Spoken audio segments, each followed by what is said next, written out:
2027 వచ్చే సంవత్సరం రాష్ట్ర ప్రభుత్వం అత్యంత ప్రతిష్టాత్మకంగా గోదావరి పుష్కరాలు జరుపుకోవాలని చెప్పి ఒక కార్యాచరణని ఇప్పటికే తయారు చేసుకోవటం,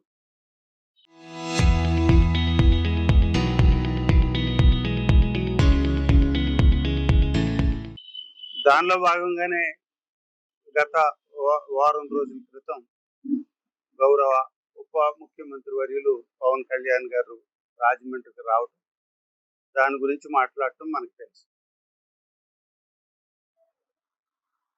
రాజోలు నియోజకవర్గంలో చూసినట్టయితే సుమారు 80 కోట్ల రూపాయలతో మేము ఒక ప్రణాళిక తయారు చేసుకున్నాం. దేవాలయాలు బాగు చేసుకోవటం కానీ, దేవాలయాలు కట్టుకోవటం కానీ, కొత్తగా రోడ్లు వేసుకోవటం కానీ, పుష్కర ఘాట్స్ పెట్టుకోవటం కానీ, ఇలాంటివన్నీ కూడా ఒక పండుగ వాతావరణాన్ని తీసుకురావాలి. ఎందుకంటే గోదావరి వెంబడి మనకి చాలా పుష్కర ఘాట్స్ ఉన్నాయి. అవన్నీ కూడా ఆధునీకరించుకోవాలి, అవన్నిటిని ముస్తాబు చేసుకోవాలి, భక్తుల కోసం తయారు చేసుకోవాలి. దీనికే మనం ప్రిపేర్ అవుతా ఉన్నాం. ఇప్పటికే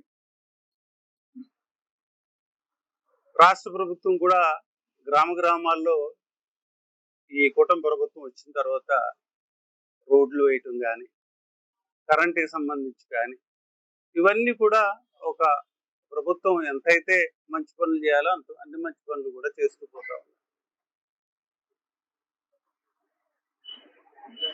మాకు ఈ గ్రామీణ ప్రాంతంలో వేసే రోడ్లు సుమారు 30 కోట్ల రూపాయలతో గత 2 సంవత్సరాల్లో వేసుకోవటం, ఇంకో 30 కోట్లకు మేము మళ్ళా ప్రాతిపదిక లేకపోతే ప్రపోజల్స్ తయారు చేసుకోవటం, ప్రతిపాదనలు తయారు చేసుకోవటం, అలాగే ప్రాజెక్టు రోడ్లు ఇంకొక 30 కోట్ల రూపాయలతో అవి టెండర్ స్థాయిలో ఉంటాం. ఇవన్నీ చేసుకుంటాం.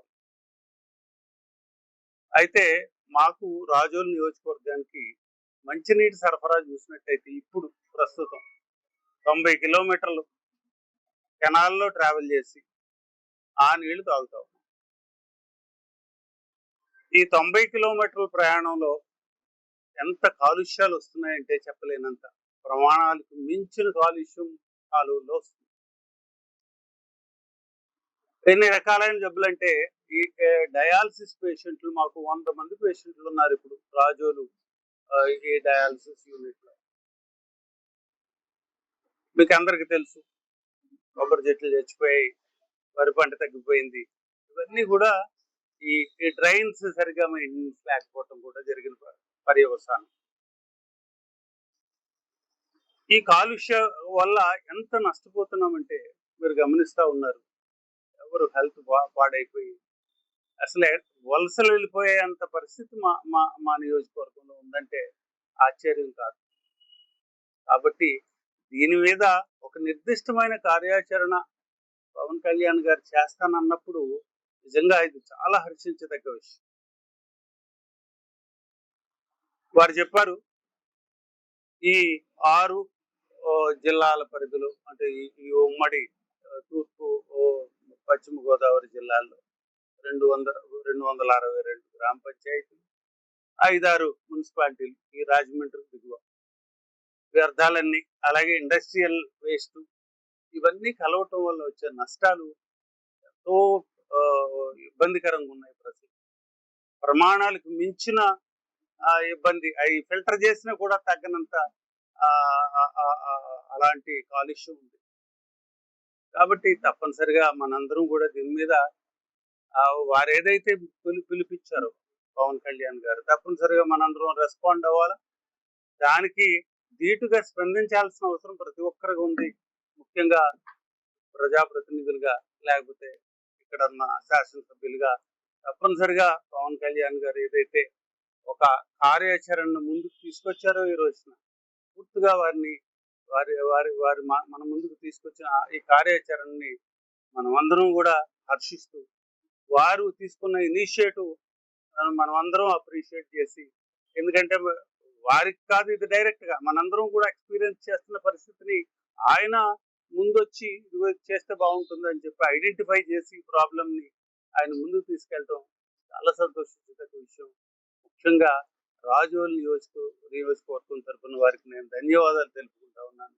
ఈ కార్యాచరణ ప్రణాళిక ఏదైతే ఆయన ముందుకు తీసుకొచ్చారో దాని సందర్భంగా ఈరోజు ఆయన ఏం చెప్తా ఉన్నారంటే స్వచ్ఛ గోదావరి పుణ్య పుష్కరాలు ఈ కార్యక్రమం, ఈ ట్యాగ్ లైన్ మీద ఆయన కార్యక్రమం చేయడానికి, ఆయన ముందుకు రావడానికి ఆయనకి హర్షం వ్యక్తం చేస్తూ తప్పనిసరిగా దీనివల్ల ఫలితాన్ని లేకపోతే బెనిఫిట్ పొందేది మేము మా నియోజకవర్గం, ఎందుకంటే చివరిలో ఉన్నాం మేము, దీనివల్ల బెనిఫిట్ పొందేవాళ్ళం కాబట్టి వారికి మరొకసారి అభినందనలు తెలియజేసుకుంటూ తప్పనిసరిగా మేమందరం కూడా ఆయన వెంట ఉండి ఆయన పిలుపుకు మేము అందరం కూడా స్పందించి మేము ముందుకు వస్తామని చెప్పి మేము కోరుకుంటాం.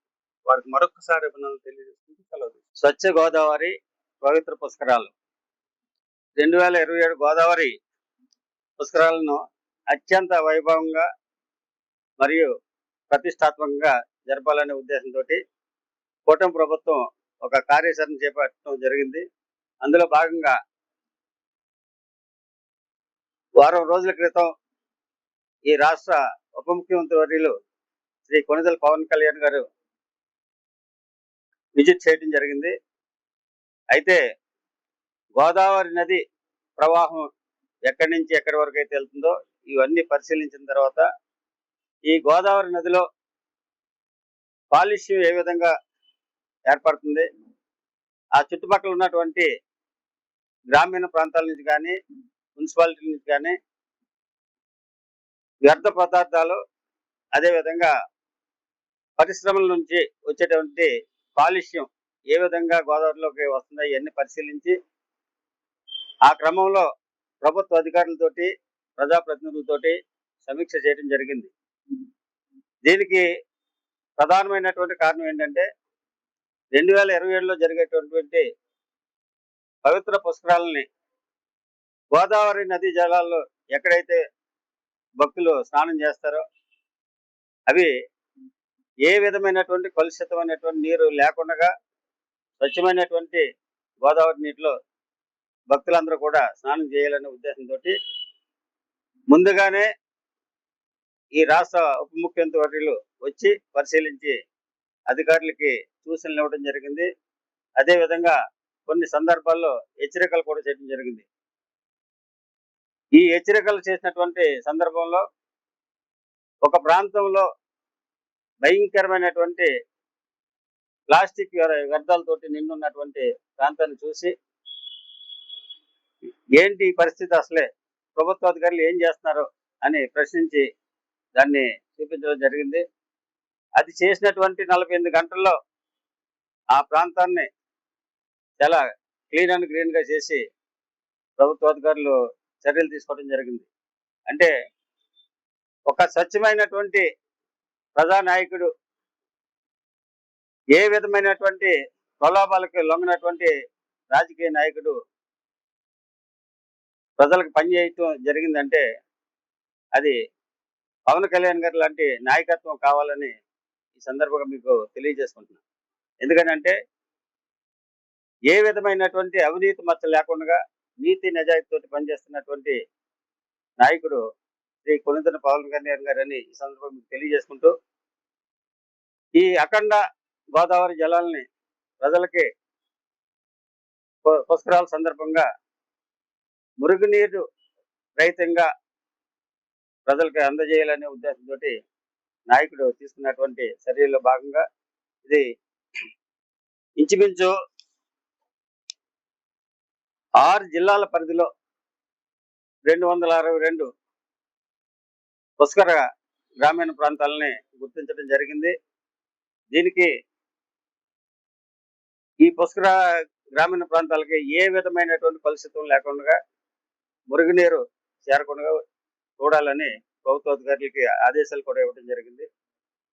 అందులో భాగంగా ప్రభుత్వ అధికారులు గమనించినటువంటి రిపోర్ట్ ప్రకారం ఇంచుమించు అంటే పంచాయతీల ద్వారాగా 8.38 మిలియన్ లీటర్లు మురుగునీరు చేరుతుందని, అదేవిధంగా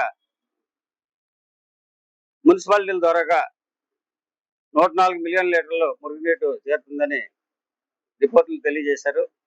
దీని అంతటిని కూడా ప్రత్యేకించి చర్యలు తీసుకుని ఏ విధమైనటువంటి వ్యర్థాలు కూడా దాంట్లో చేరకూడదని సూచనలు ఇవ్వడం జరిగింది.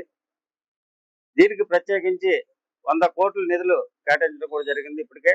అయితే ఇంకా అవసరమైతే కేంద్ర రాష్ట్ర ప్రభుత్వాల ద్వారాగా నిధులు కూడా కేటాయించడానికి ప్రత్యేకమైనటువంటి చర్యలు తీసుకుంటున్నారు. కాబట్టి ఇది పవన్ కళ్యాణ్ గారు ప్రత్యేకించి ఈ పుష్కరాలు ఏదైతే 2027లో వస్తుందో ఆ 2027లో వచ్చేటువంటి పుష్కరాలని ఈ ప్రాంత ప్రజలకి, ఈ రాష్ట్ర ప్రజలకి ఒక స్వచ్ఛమైనటువంటి మంచినీటి ద్వారాగా భక్తులకి అందించాలనేటువంటి చర్య ఇది. దీనికి ప్రత్యేకించి మనమందరం కూడా ఆయనకు అభినందనలు తెలియజేయాలని ఈ సందర్భంగా తెలియజేస్తున్నాం. Thank you very much.